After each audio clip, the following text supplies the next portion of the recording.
At a given point عقل کو use کر کے انٹرنیٹ کو ریزننگ کر کے ایک پوائنٹ آتا ہے جہاں پہ پھر بات بلیف کی چلی جاتی ہے. جس طرح غیب کے معاملات، جن کا، جنت کا، وہ آپ ڈیڈکٹیو ریزننگ تو کرتے ہو لیکن آپ کے پاس کوئی امپیریکل ایویڈنس نہیں ہوتا.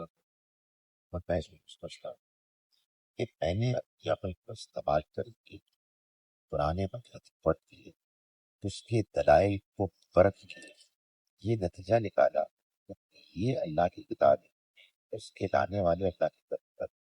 اب یہ جو بات کہی اس کو بھی میں عقل سے سمجھوں گا کہ یہ کہہ بھی رہی ہے کہ نہیں رہے، اور پھر اس کو مان لوں گا اس لیے کہ میں نے ان کو مانا. اب میں یہ کوشچن نہیں کروں گا کہ قرآن نے اگر کہا ہے کہ 7 آسمان ہیں تو میں کہوں یار یہ 7 تو نہیں اچھے ہونے چاہیے. یہ اطلاع میں نے مانی، میں بھی لیکن کیوں مانی؟ اس لیے کہ میں نے عقل سے قرآن کو اللہ کی کتاب